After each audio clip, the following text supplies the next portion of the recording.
we're like the last generation that had to search for their information, right? Like today, the younger queers, it's just a known, or it's just on the internet or whatever. They didn't have to go to the bookstore and go to that one little CD section and get the magazines and the. Yeah, or that part of Borders or Barnes and Noble. Oh, It was yes. like one shelf. Yeah. And you were just kind of sneaking up, like. And you didn't want to linger too long. Like, you like, kind of, yeah. Oh my gosh, yes. We had to be stealth.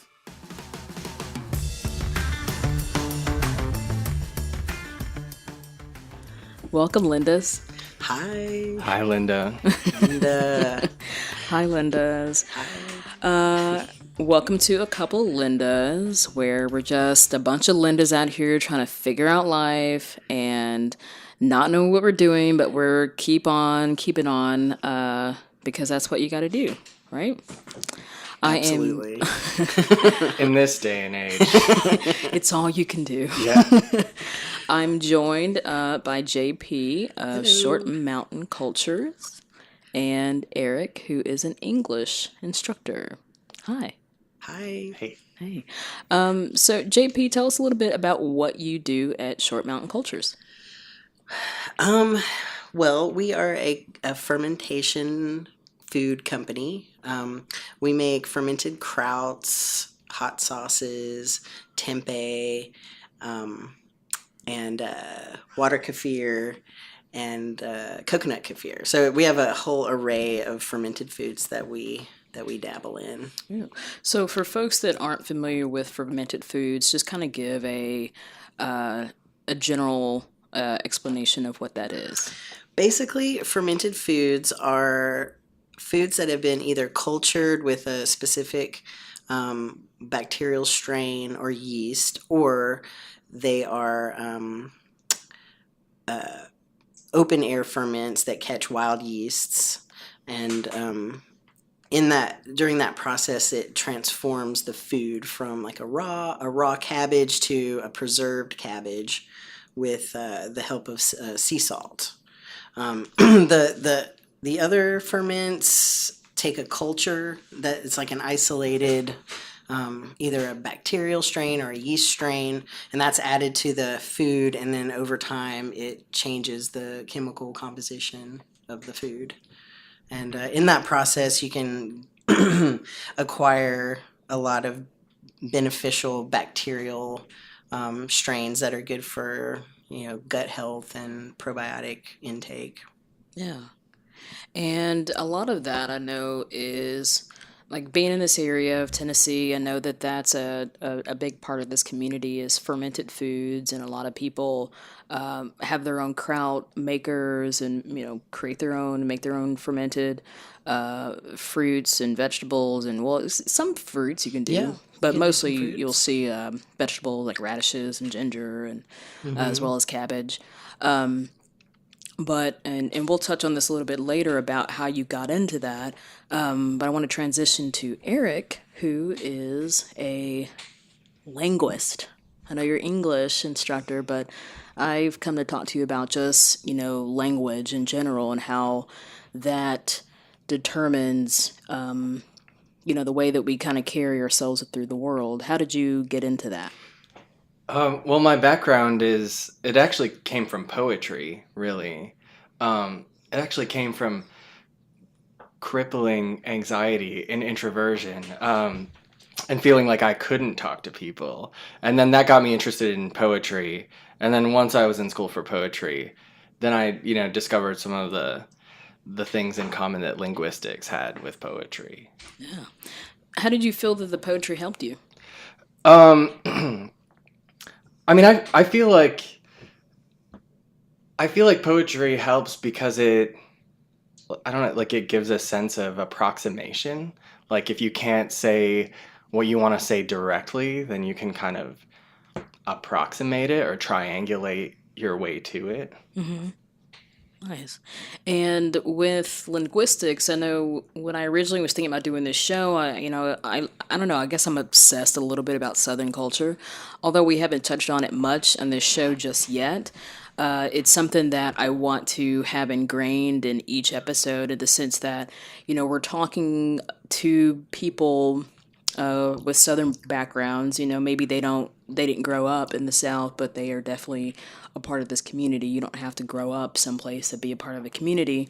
But mostly because I'm trying to debunk that myth of that if you're from the South, then you are uneducated, you don't know what's going on in the world, and anybody that knows anything about life or the world is somebody in a major city. And that's just not true. We all have our own sets of, I don't know, knowledge mastery, in our different areas. But I don't know, I want to hear it with a Southern accent. And just kind of debunking that idea of, like, if you have a Southern accent or if you have a slower drawl, that it doesn't equal low intelligence. Is that something you may have run across in your studying of language? Is the way, like with dialect, or the way things are said, or the way they're pronounced? Maybe, I don't know if it changes the definition of it, or I don't know. Oh yeah, absolutely. I think even not, I didn't grow up in the South, but I think even there, having like a sort of rural background, you get enculturated into different styles of speaking, right? And so, you learn pretty quickly, right? Like that's like, okay, this works for this situation, this works for that situation. And a lot of those, other people have value judgments on, right? I have this very acute memory of a high school English teacher being like, it's preferably, not preferably. It's like, okay, picky much. Yeah. Thanks, Mrs. Morris. Well, there's also a little bit of code switching, with the way that you speak. Like, JP, with you running a business, does that change the way that you speak? Like, the way you would, talk to us obviously changes when you're talking to a customer. Or do you try to keep that? That's such a great question. Oh my God, I really turn it up because I'm out at, the farmer's market. I'm interacting with, a lot of people. And I I go to this place that I really didn't know that Simmer pointed it out. My girlfriend pointed it out. But I really go to this place where I turn on the drawl. I'm like, yeah, how can I help you? Like, I kind of wait to see how people talk to me. Yeah. And if I feel like I sense like a deep Southern drawl, I'll go right there and I'll just meet them right there, and I can do it. Yeah. It sounds authentic. It sounds organic. Oh yeah, I think so. I mean, maybe it doesn't. I'm from Alabama. There's different Southern accents. If you go to Mississippi, Louisiana, Tennessee, Alabama, Georgia, there's all different. And also, like, depending on how someone grew up, there's just it's all over the place, really. But yeah. Well, and that way of speaking, the slower pace or the drawl or dialect, it can be traced and found all over the country, right? It's not just a Southern thing. Like, it's synonymous with us. Obviously, there's a certain way, but you can be in rural California and you're going to hear like, what? Where are you from? And they grew up in rural California. Why is that, Eric? Well, my guess is that it has something to do with contact and like the way, the way that I kind of think of it is, linguists often go to the cities to find new language, right? Because that's where you have the most amount of contact between the most different amount of people, right? Yeah. And then similarly, like, you go to rural areas if you want to find a sort of archival accent, right? Like, so you go out, to where people have had less contact, and then things don't change as much, but like, you can hang on to some of the things. Yeah, it's funny how different parts of the country, they have a different way of speaking. Like, there's the Midwestern way, there's, up north, and then there's like a West Coast speak, and I don't know, it's just it's always fascinating to me to hear how a person communicates based on their region of where they're from or where they grew up or where they currently live and all that good stuff. JP, what is making you happy this week? I mean, aside from the regular like pug and French bulldog pictures, um, and a couple of Lindas, I am very excited about my solstice beer that I'm brewing. Oh, It's right over there. yeah. Yeah, it's time to bottle it, but Is it's different. It's different than a traditional beer in that it has no hops in it.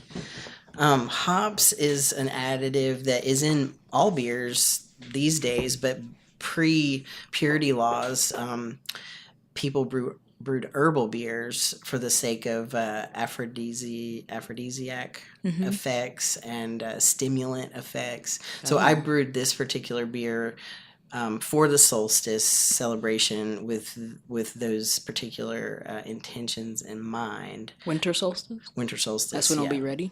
It'll be ready. Yay. But it has rosemary, juniper, wild ginseng, cannabis, and I know there's something else I'm missing in there. Anyway, I can't, there's one other thing I can't think of, but yeah, I'm very excited and very happy about my solstice. They call it a gruit ale. Oh, okay. This isn't your first, or is it? It's my first gruit ale. Oh. It is. What inspired you to do it? There's a book that I've been reading called Sacred Herbal and Healing Beers, and they have a lot of old recipes in them, old and new, but just like history of beer and different ways of brewing, and this particular one caught my eye, so Nice. I was like, I'm gonna do this. We're doing it. I smell a winter solstice party, Yes. maybe, or a little Mm-hmm. little gathering. Yep. Hopefully, I get an invite and can make it. Oh yeah. I'll let you know about that. Awesome, awesome. Eric, what is putting a smile on your face? Well, I'm really into the light that's happening in this late November sky. You know, like Yeah. it's so like there's not really any time of year other than right now where it just feels like everything is so yellow, amber. Like it's got this like really, I don't know. It's like the golden hour, but it lasts almost all day, right? Because the sun is so low. Nice. It is beautiful out there right now. Nice. What's making me happy is when it feels like, I don't know if you've ever experienced this, when there's something that you've been thinking about just internally, you haven't really expressed it a whole lot. Maybe you've had a few conversations, but it's funny how when you're thinking about something, it brings more of that your way. And that's what's been kind of going on with me lately when it's like in some of the topics that we've had on the show has been, I'm really thinking about this, like, let's talk about it. But then I'll just be, scrolling through my news feed on some of my news apps or on Facebook or whatever, and that subject will pop up. And it'll be like a really like interesting article. And have you had that experience? Well, I have, but it's because it can hear you. If you haven't turned off your microphone in your phone, Oh my God. Facebook can actually hear you, and they will start pitching ads to you. Is it at the sponsored like articles, or is it just? I think so. Oh my God, Yes. that's so Big Brother. Isn't it creepy? It It started happening to us when we didn't know about it. Yeah. Like we were just talking about pizza. There's all this pizza stuff on. How cool and weird is that? And then actually, there's a reason for it. Oh. So if you haven't turned off your microphone, Yeah. you have to go into your settings and turn off your microphone or something. Okay. Yeah, it hasn't been. I hope it's not that. It hasn't necessarily been ads, although I'm gonna pay attention to that from now on. It's been mostly like articles about a certain subject, but I mean it's probably all correlated because I've been studying a lot, just trying to, with this podcast, learning more analytics and ads and all that kind of stuff, Facebook, Google, YouTube, all that kind of stuff. And I'm like, each day I'm like blown away by all the things that they collect on us. And but I don't think about it. Like, I'm learning this, but then it didn't dawn on me until you just said it. Like, oh, duh. They're just listening to us. Which, okay, turns me to, like, is it good? Is it bad? Like, people who are afraid of, like, there was the whole idea of making sure that you put a piece of tape or piece of paper over your cameras on your laptops, your phones, and all that stuff, so that no one's watching you, Right. Because they can just tap into you. So we've learned from the Well, I hope I'm whistleblower. giving them a show. Right. But I'm just thinking about, like, I'm not that worried about it, because it's not like I'm out here creating some espionage or anything like that. But it is creepy, but then I'm also like, well, I'm boring. Maybe Yeah. we're putting on a show every so often at a dance party, but that's about it.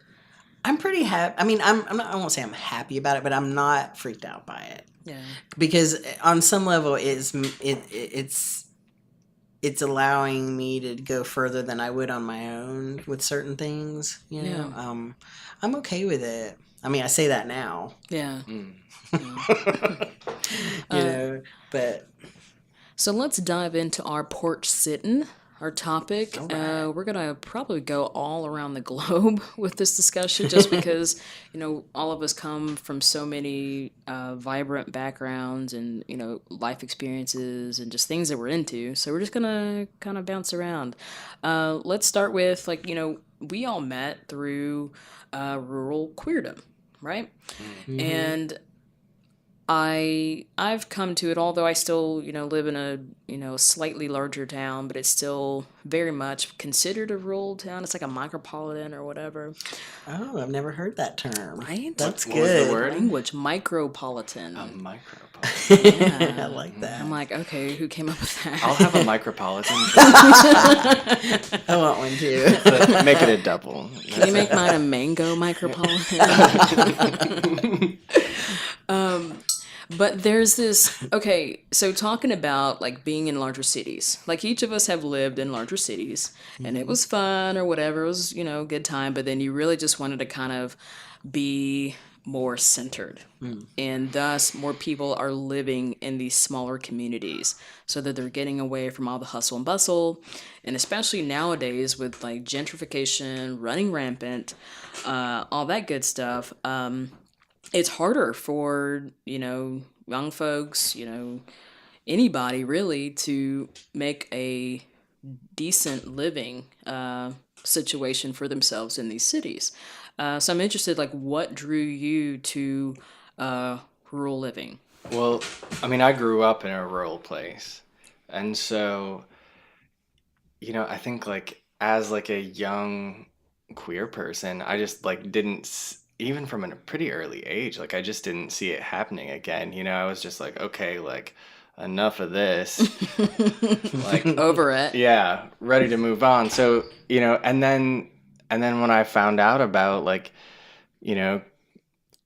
queers living rurally, it was a really exciting prospect. It was really enticing. And so I started visiting more and more regularly. And then, I mean, for me, like, it was almost kind of a fluke that I ended up staying here. Like, it was meant to be like a somewhat temporary move. And then 4.5 years later,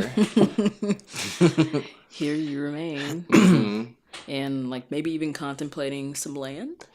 yeah, at some point, I mean, Nice. JP, what about you? Well, I grew up in a micropolitan. I just realized that. I'm very excited that I can call that something because it wasn't rural, but it wasn't big by any stretch. But was like it like 60,000? Like your area's economic hub? Yes. Yeah. And so I definitely had enough of that. And I was like, I was trying all kinds of stuff because I really didn't know anything about any other place. I didn't realize that Missouri wasn't still the South. I mean, technically it's not, but once I went there, I was like, oh. This is not the end Same. of the destination. I'll stay here for a second. But I did end up going to New York at some point, and it was really fun. I had a blast. But just like you said, I really couldn't get my foothold financially there. I Mm-hmm. couldn't, I don't know. It was just really hard. I mean, I worked really hard to just do hand to mouth kind of living. And during that time, believe it or not, I learned about the rural queer community out here, and via fermentation, Yeah. came to a workshop out here and was like, oh my gosh, like, yeah, like I can get it all. I can Yeah. get, the things I love, closer to where I grew up, but also have like what I consider a fairly substantial size of a queer community. And I was all in. Yeah. I mean, I came out here like a couple of times, and the second time I really asked people lots and lots of questions, and then I just took a leap. Yeah. And now you are making a living through this fermentation, as well as, you purchase land, you and your partner are Mm-hmm. building, and Mm-hmm. it's all kind of coming together. Yeah, People are it really is. thriving. Mm-hmm. And it's, a really special kind of place. It's like I came out here for the eclipse, right? There was no other place I wanted to be. I thought about staying, and I kind of hemmed and hawed about what I was going to do, because I really wanted it to matter. I wanted it to mean something. I wanted to Yeah. experience it in a more, I don't know, organic way, instead of just, being in a city. My work, they did a really great job of providing like glasses and, raising awareness and excitement about it. Mm-hmm. But I knew that that's not the way I wanted to experience it. And then, like, the night before, I got an invite from some mutual friends to come down. I was like, boom, that's what I'm doing. And I think I messaged you. I was like, are you going? Yes. But there's just something about, being in this area, being away from, these, other larger spaces where you're just kind of together with people, just Mm-hmm. talking, hanging out, whatever. And so, how would you. I've been seeing a lot of stories about more encouraging, maybe, I guess they've been about like millennials or whatever, because they're finding trouble. They're having trouble finding work in these larger cities and places to live. And there's been an encouragement, especially after this election, for folks to move to smaller communities and run for office, Mm. that sort of thing. Like, what are your thoughts on that? Of not that we really want people to kind of take over where we're living, but it would be nice to have a space that feels a little more progressive, because you have your progressive enclave, but then there's also the surrounding world that can be Yeah, oppressive still too. absolutely. So what are your thoughts on that? I think it's interesting. I think we're seeing it happen already here in our community. It's a slow trickle, but it is happening. And I think, I'm in a place where I can talk to these folks that are moving here. And, I actually had this happen. Like, I had the other night, someone I never met, that lives here now, came into the shop and asked me if we were hiring. Oh. And I don't know them at all. And the people who work for us now, we've established a work family. Mm-hmm. And they are part of our rural queer community, or, just slightly extended from. Mm-hmm. But, I'd never met this person before. And so it kind of took me by surprise. And I was like, oh, this is probably going to happen more. Mm-hmm. And so what I said to them Mm-hmm. in that moment, I just gave them as much information as I could, because we were not hiring. But I was like, send me your resume, send me your information, because I always am looking at stuff like that. And if I see or hear of anything, I will let you know. Yeah. But I never got a resume. Mm. And I hate to say it, but that says a lot. Yeah. It says how serious you are, or how much Yeah. experience you have. I don't know. Yeah, and you know, I hate to be the old curmudgeon, but like I definitely am paying attention to those things these days. Yeah. More than I ever have, because especially with a new business, you really need work family. You need people that are invested in it, because we're going to be invested in you and your happiness and your well-being, and you know, so yeah, like I encourage people to come out, but I also want to encourage people to like be real about, you know, be serious About what that means, about committing to a community. Because there's transiency. Yeah. You know, with it's funny how every larger city I've been to, like, oh, it's so transient here, so transient here. It's like it's transient everywhere. Mm-hmm. You know, especially in larger places, because it's just such a a turnover, and I don't know. But when you're in these smaller communities, you stay. You know, you invest, you put down roots or whatever, and what you don't want is the negative parts of the city life kind of encroaching on a good thing that you've got going. So I totally understand why you kind of want to pay attention to that and make sure that that person is invested. And I mean, you know, as maybe a mentor, I mean, this is a whole nother subject, but like, you know, I don't feel like there are enough queer mentors available. Like, I know I didn't really have them. It took me a while to figure out why I didn't have any. Thanks, Yeah. AIDS. Yeah, exactly. They had all passed away, or were, you know, dealing with, you know, being hurt by that. But I'm not like, I don't know how to say this. Like, I'm available for that, to a certain extent, because I know it's needed. But yeah, it's hard with the young ones. Yeah. It's hard. Like, I mean, I've definitely been burned a few times, but I'm available. You know, Yeah. like I'll take a minute to like teach a class. Yeah, teach a class.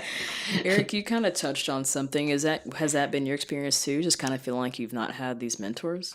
I mean, I think that's part of it, you know.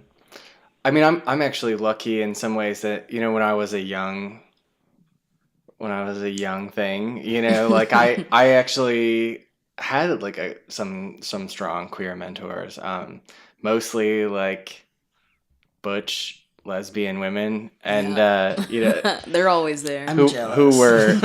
who were English professors. Awesome. So that, you know, so I mean, I really value that, you know, but yeah, no, but definitely like in the overall sense, like sensing like a gap of relationship, a gap of information, a gap of Because generation. yeah, it feels like we lost a generation. Like there were definitely some folks that survived, but if there's, I mean, imagine what this world would look like had that not happened. You know, My goodness. same thing with the crack epidemic, right? Like, Yeah. where would we be today? I mean, you don't want to kind of dwell on the what ifs, but you still see the impact. I feel Absolutely. like a lot of the folks who have established themselves here wouldn't even be here if it weren't for that. Because this community, like in a lot of ways, people came to a rural space so they could try alternative medicines. They could get out of the like stress of the city and work, you know, focus on their health, get out of the stigma, you know, and be with one another. Yeah. And you know, a lot of estates were donated to this community as a result of deaths from HIV/AIDS. Yeah. So a lot of the infrastructure that we know of wouldn't exist. Yeah. I mean, those are the grim realities. But yeah, whenever you look at so some friends of mine were talking, because we're all around the same age, where we're in this in between. We're like the last generation that had to search for their information. right? Like today, the younger queers, it's just kind of, it's just a known, or it's just on the internet or whatever. They didn't have to go to the bookstore and go to that one little CD section and get the magazines and the, Oh, yeah, that part of Borders or Barnes and Noble. Oh, It was yes. like one shelf. Yeah. and you were just kind of sneaking up, like, And you didn't want to linger too long. And, like, you like kind of, yeah. Oh my gosh, yes. we had to be stealth. You know, and I felt like, you know, we had that queer culture, that gay culture, you know, back then, that I feel maybe it's in a different form. Maybe I'm just like too old to realize what gay culture is today. It's mostly just like pop stars. I mean, we had our pop stars, but it wasn't just that. No. It was, you know, the zines, it was movies, and then documentaries. And like, I find myself kind of, and I don't even know why I do this to myself, but I love watching like, what is it? God, The Normal Heart. Did you see that? No. No. Like No, watch I it. definitely have to watch it. If you want like a good cry, The watch Normal it. Heart. It's based on a play about the like during the AIDS epidemic in New York, and you know this group of friends who were starting trying to educate and trying to get some legislation, trying to get political figures involved. Like, listen, we're dying out here. Like, there's something happened. Like, do something. Because there's that one. There's the band played on. There's a longtime companion.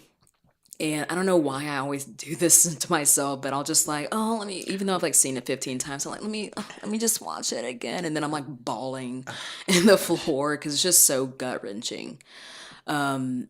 But that's a part of, you know, our history, you know? But I feel like maybe, and I don't know if generations before us said this about us, like, oh, you don't pay attention to your own history, you know?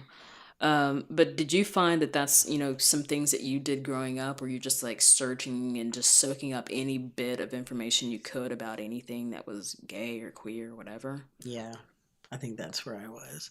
And a lot of my info came from books and movies. Like I remember like the LGBT encyclopedia. I found that at the Fort Worth Public Library. There was a picture of Jennifer Miller in there.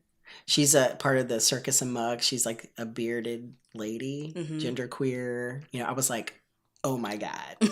Oh my God. Like, You know, yes. like that really blew my mind. It was like a nude photo of her in all her genderqueer glory. Yeah. I'm trying to think of movies. I'm really bad with movie memory, but like just all the blockbuster movies, like the foreign movies and anything gay. Yeah. Like, I mean- what was the name of that one? Henry and June. That one really sent me off the deep end. I mean, one of my earliest touchstones, like, was RuPaul. Oh yeah. VH1, her talk show. You Yes. know, like, you know, like, and I just remember like her presence and her physicality and her queerness and her like undeniable, undefinable, you know, beauty. Yeah. Love RuPaul. And I love how like that part of the culture, I don't know, I was thinking about this, where did that come from? And so, oh my God, Andy Warhol, there we go. Andy Warhol, right, started the factory, and he's like, all right, you know, freaks and geeks, come in and create your art, here's a space. And, you know, that begat all these different artists. What did he call them? His superstars, who then begat the club kids in the 80s. Yeah. That's where RuPaul came in, and you got Amanda Lepore, and you got Michael Alec and all that. And then just seeing how now today we've got RuPaul's Drag Race on television, on cable television. Yes. Today. Yeah. How? Right. I mean, it all started with that one commercial artist, Andy. Yeah. But And then, Candy Darling and Holly Woodlawn. Absolutely. I don't know, I love it. Although, of course, there were pioneers that came before him that contributed in other ways with music and all that good stuff. But you know, when you mention RuPaul, I always kind of go back to like, look where we are now. Look where we started, and look like where we are today. You know, Yeah. it's so it's mainstream now. You know, there's all these think pieces and stuff about it, and now you because there's call out culture now, so you kind of have to be careful about what you say, how you say it. Whereas before, you were so counterculture that you were just saying anything for shock value. But folks have been saying how it's changed since the show left Logo, because it's on VH1 now, or That sounds right. Yeah. I don't know. I feel like it's still on Logo. no, Or who? this last new season moved to network. Okay.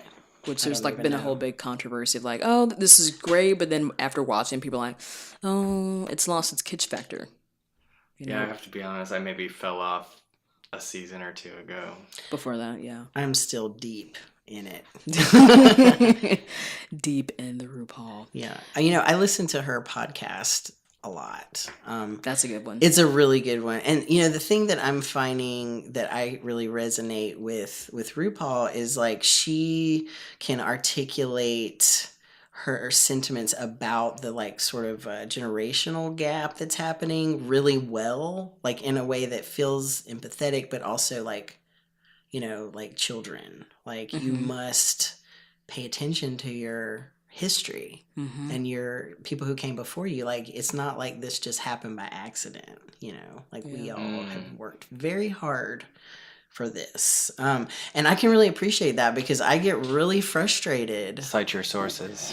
Yeah, exactly. I you just weren't the love first her. that came up with that, okay? And I wish I had known about RuPaul. Because I don't think I really did for a while. Like, I mean, I can't. It's hard for me to remember when I was exposed to RuPaul. I feel like it was Wigstock era, or maybe even after that I sort of became aware of RuPaul.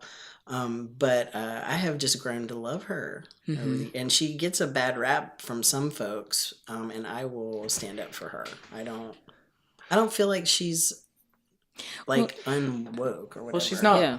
She's not infallible either, though. I mean, she's certainly capable of making mistakes, Sure. and and has and does and, owning will them. continue to. Yeah. Yeah, just like everybody else. Right. Yeah. And it's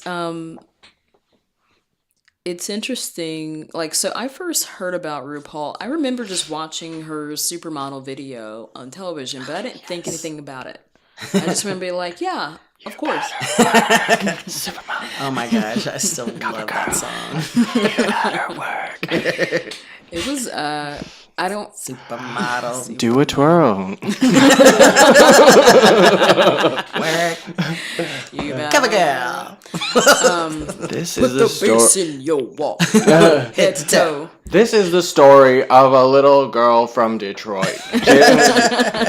From the Brewster Project. Yeah. Oh, thank you.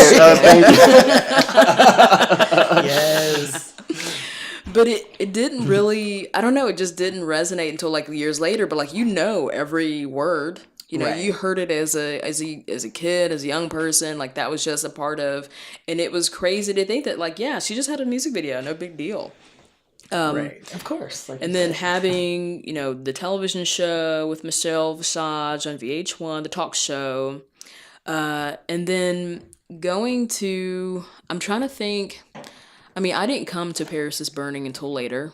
I didn't know, like the Vogue scene. And then Madonna with her whole, Columbusing of that. right. But then there's Great word, by the way. but then also it wouldn't be as well known had she not. And I felt like she paid enough homage to it. She went out, got the dancers. It's not like she just kind of like how pop stars today will just like what Katy Perry was trying to do with her swish swish on that SNL, and like all she's trying to act like anyways, fake. She went and got Vogue dancers. Yes. What was the one guy's name that was so? He was in the Vogue video. Was it Willie Ninja? Yeah, I Willie Ninja. wanted to say House of Ninja, Willie but- Ninja. That's something. She didn't just teach some people how to Yes. do the thing. She actually, She went to the balls. Well, I don't know if she went to the balls, but she went to the ball community and got the folks and, created this and brought it on a mainstream. And did you see that documentary on it? It's on Netflix, which one? maybe. About Willie Ninja? It's about the Vogue dancers. I've seen a few. I may have. It, Is this a newer one? yeah, 'Cause it's I may not have newer. seen It it. came out maybe like a year or two ago. Maybe I can't think of the name of it, but it's about there was like a reunion of the Vogue dancers that Oh, I are did see still, that. Yes, that was still with great. us. And just kind of telling about their story, and then they were going through how they were losing people during that time period. But there's just anytime something like that comes up, I'm just like, I eat it Yeah. up. Like, that's what I'm doing this weekend. As soon as I hear about it, that's what I'm watching, because I don't know. It's just, I feel like, I don't know if the generation behind us has that feeling of nostalgia for things. Because it's just, I don't know. I would say it's hard to generalize. Yeah. I mean, for starters, I work with regularly like a lot of 18-year-olds, 19-year-olds, 20-year-olds. And I think like that's like one of the cool things that I'm going to attribute it to technology has done for us is that you can get tapped into so many different things, right? Like you're checking your phone all the time, but maybe you're watching a Galaxy 500 video or maybe, whatever, right? Like, and so it creates these like connections and these associations that we wouldn't have had before, Yeah. and I totally see that in myself. I see that in people younger than me. I see it, in my students. Like, you just don't, I don't know. I mean, I would say it's increasingly harder to generalize about people because the way we form relationships and the way we form relationships to concepts is totally different than it was 20 years ago. Yeah. We have so much more access. Back then we would have to scour all the blockbusters in town or Hollywood videos, whatever, just to try to find that one like tape Oh, yeah. of that obscure. That somebody told you about in an AOL chat room. It's funny that you bring that up. Just today, I was walking from my car into a shop and I was researching the glasses. I was like, okay, what do you drink mead out of? And I literally, from the time I got to my car till I got to the glasses, I had learned a lot about glassware. And I was like, this is great. Like, that was not wasted time. That was like on point. Like, I mean, I love it. I can't lie. I love it. But I'm a reader. I'm a researcher. I love geeking out over things. So this is like awesome to me. And having just such instant access to your geekdom is amazing. God. But at the same time, like, like for instance, I know someone who is like supra intelligent and is able to take in so much information and remember. But there's still this sort of like superficial quality to it that I feel like with age, like an experience. I'm right here, JP. With age and experience, the way that you're absorbing the information and then interpreting it and putting it back out is a little more seasoned and interesting. Yeah. Like, I will always, kind of like default to like, give it some time, like let it season, let it, like maybe you experiment with whatever it is. But just reading and regurgitating is not that impressive. Mm-hmm. Can we go, like when you brought up the AOL chat rooms, I feel like there's only like a handful of people so I have a lot of cross-generational friends in my life, and it's definitely... They got time machines? They got time machines. Yes. Where... I feel like only my friends from college, and obviously like friends I went to high school with, but that wasn't a thing that we all did together. It was mostly like my friends in college. It was very much an experience of that time period of like everybody was on AIM. AOL Instant Messenger. You had your little. We were wasting so much energy. We had our computers on like 24/7. Them big honking energy drainers. Like I hate myself like when I think back on like what we've done. But you always had to have your little away message. But before that, like I remember the first time that I was like, okay, like I'm gay. Like what do you do? You log on to AOL, you do a little quick search, just like gay or lesbian or whatever, and it took you to either gay.com or Plan It Out. Plan It Out. Plan It Out. Okay, yes. No one else remembers. Oh, I remember Plan It Out. That was like my portal to like yes, liberation right there. I was all on some Plan It Out. And in fact, that's how I met my I call them my lesbian mothers. Like speaking of like having your mentors, they were always like lesbians. There was always older lesbians that were teaching all of us young gays. It didn't matter what your nothing gender has is. ever They changed. were also my lesbian moms. Yeah, Yeah, nothing they were changes. Never changes. We're just we're gonna grow up to be old lesbians, just teaching everybody. I'm ready. Just call me LM. I'm ready for separatism again. I'm ready. But I remember like trying to like meet people in those chat rooms, and you would get in there and you would just be ASL ? Age, sex, location. Because your avatar wasn't your picture. It was not. Oh, And it's like those little things of People don't even know what an avatar is, probably. They're like, like what are you talking about? I feel like I missed out on some of that because I don't know where I was. I didn't have a computer. Yeah, it was definitely a late 90s, early 2000s. Because, like, by 2005 or 6, I was nowhere near any of that stuff. Yeah. Like, yeah, we were all on MySpace by then, and then Facebook, and, all that took over. But, I mean, those were the ways that we were able to find each other. We had technology to an extent back then, but it was very like rudimentary compared to today. I mean, my God, like your phone, sitting in a car, you can find everything you need. But there's, I guess, like to what you were saying, Eric, about you can't just generalize people. Like when you were trying to find out things and learn things, what makes you think that the next generation after does not have those same thought processes? Where except for them, the information comes quicker. We just got to find a list of all the big lesbian movies on Planet Out and then print out our little list and go to Blockbuster and see like what they have. And then your mother takes you and your brother to get movies to rent every Friday, and you find this lesbian movie and you like stick it underneath your brother's tapes, even though they're not going to know the title. But what if they did? What if they knew that I was renting Bound but I'm a cheerleader? Oh yes. I was waiting for you to talk about Bound but I'm a cheerleader.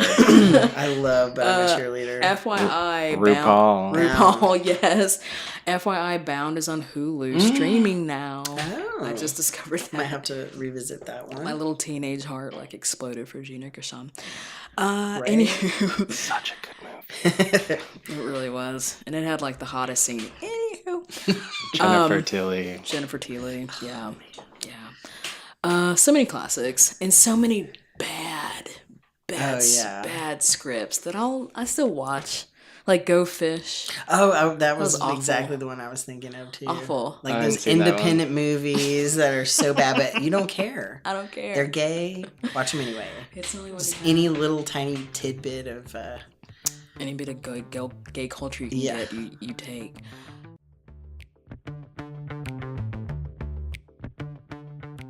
Honey, baby, listen.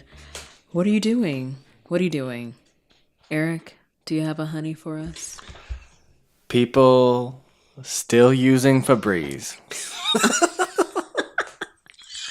What are you doing? Honey, what are you doing? Why are you using these chemicals? Why? Why is the Febreze get under your skin?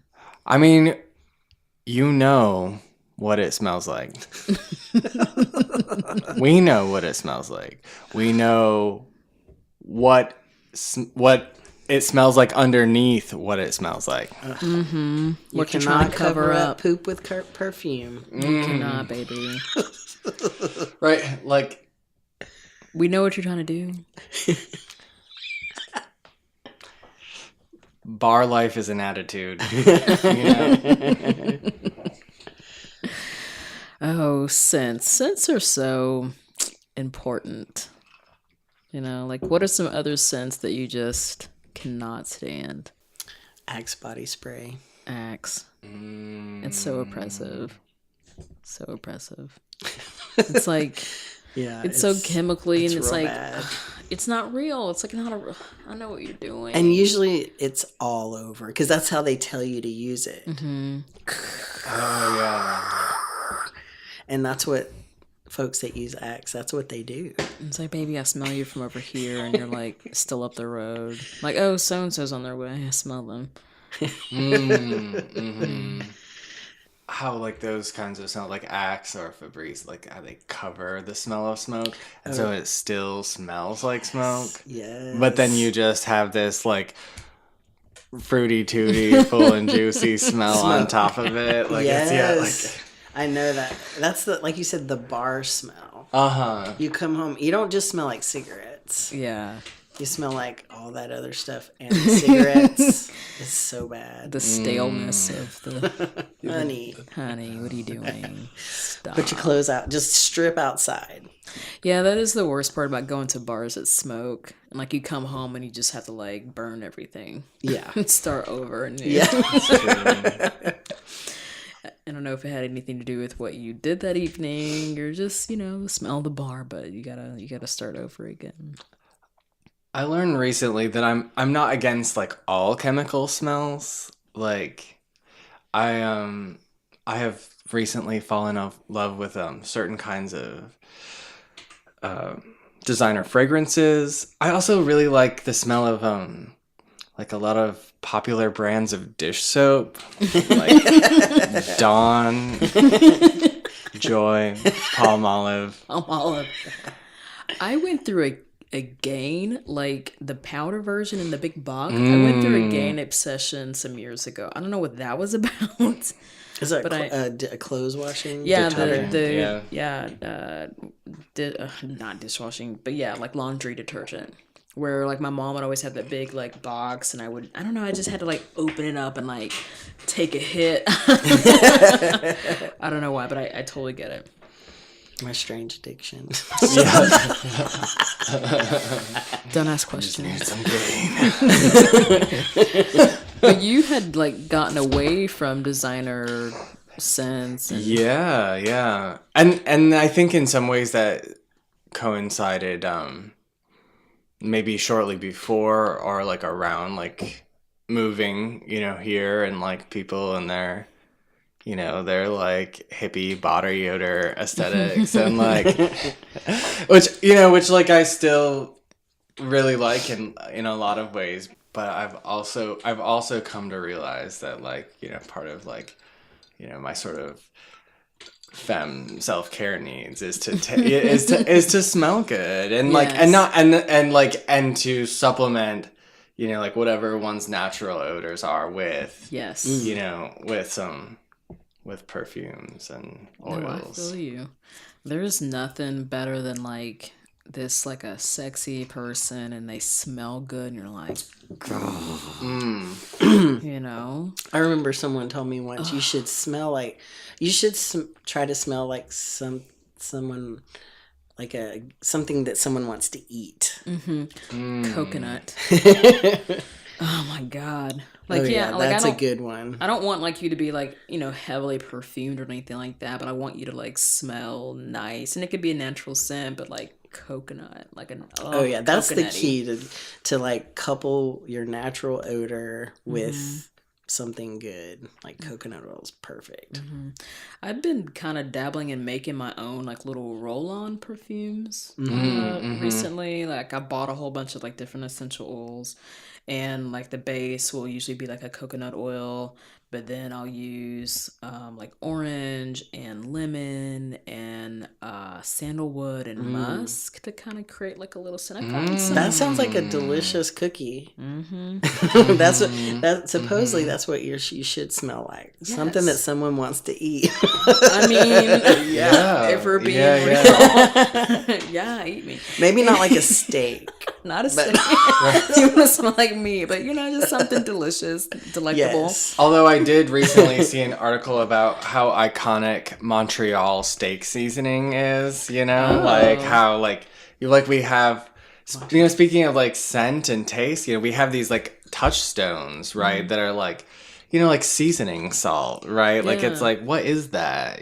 But I love it. But I mean, it's more of a daytime smell. I wouldn't wear it to a party, but it's Talk about dry rub. Yeah. What is that scent you're wearing? Well, it's Just a little Maison de Loris. Mrs. Dash. Mrs. Dash, a little bit of Laurie's and Worcestershire. The usual. JP, do you have a honey for us? Well, honey.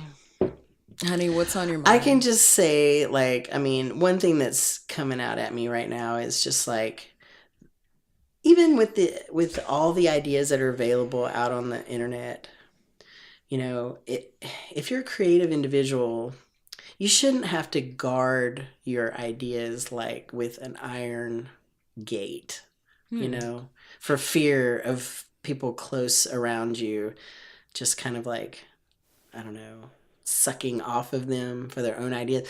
And I've had this conversation with many people in New York where it's like, do not tell anyone your creative ideas. But it's just so hard because if you're gonna have a creative idea and put it into the world, you're gonna put it out into the world and it is at risk of someone kind of copying it or whatever. So it's just like, honey, just if you're gonna don't call it inspiration. I mean, I get inspired by a lot of things, and the way that I pay homage to that is by saying I got this idea from X. Just go ahead and credit the person that you feel inspired by, but don't just do the same thing. Yes. Use it as an actual inspiration or a launching point for your own thing. Which I guess everything's been done, but you can put a little spin on it. Put a little stank on it. So my honey is just don't just back up off me. Just back up. And don't call it inspiration if you're just going to steal ideas. Just give homage. And I'm not talking to you or Eric. I'm just saying. This has nothing to do with either one of you. But it's pay homage and then move on. I feel honored to pay homage to my inspiration. I have no problem doing that because I'm not trying to replicate. I just, it's that particular beer inspired me to explore a certain type of beer. I'm so glad you're talking about this, JP, because I was waiting until now to talk about how I'm opening a kraut stand.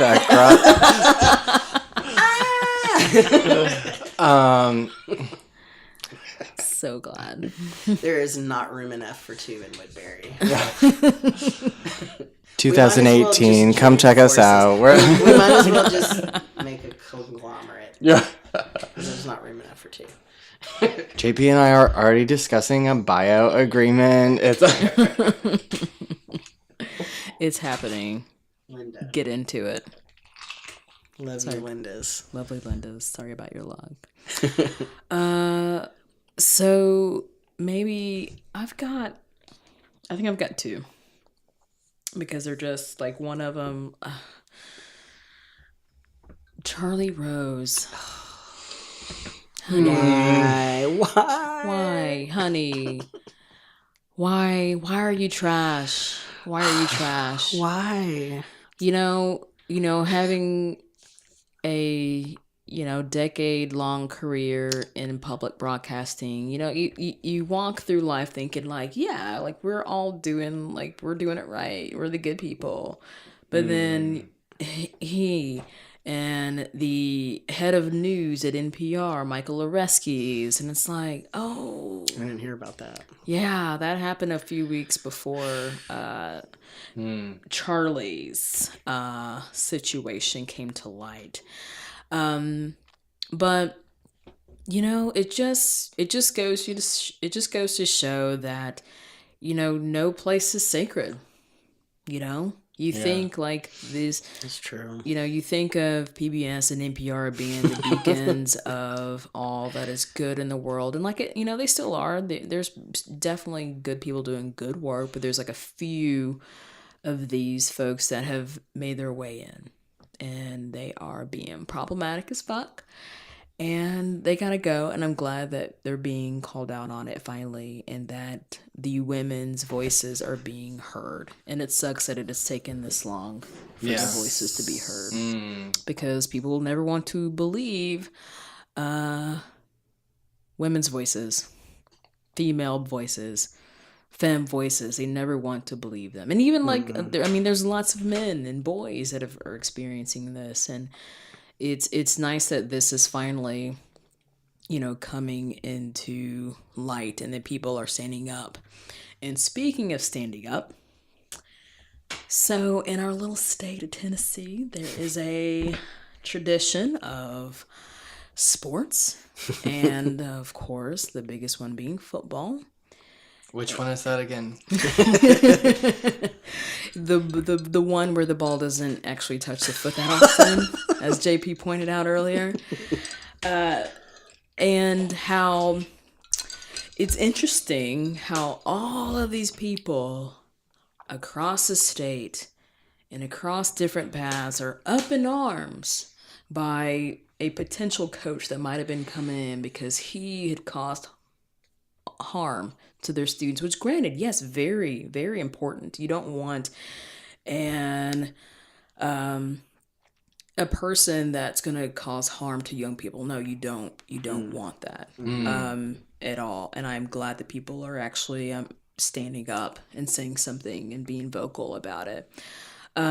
However, what I find interesting is that, okay, you will stand up and be vocal about this. I mean, how many of our legislators are political finest, allegedly finest, have made a point to reach out to UT administration and athletics to let them know their dismay in this decision or this rumor that they will not stand for this. Yet, you will stand for the rights of all of your constituents being taken away. So that's really telling of what's important to you. So that's really bothersome that you are putting all of this energy into something that, yes, there's heritage, there's history behind within sports and all that. I get that tradition or whatever, but it's still frivolous in comparison to taxes and healthcare and basic human rights. So what I will say is get your priorities in check. Please get your priorities in check. And if you are showing yourself as being a person that is standing up for people not being taken advantage of in this situation, then make sure you do that when you are at the Capitol and you're voting on across these the board. bills. Across the board. Not just for football. Yes, not just for football, because, yeah, get your priorities in check. Honey. Honey. Really? Get the hell out of here.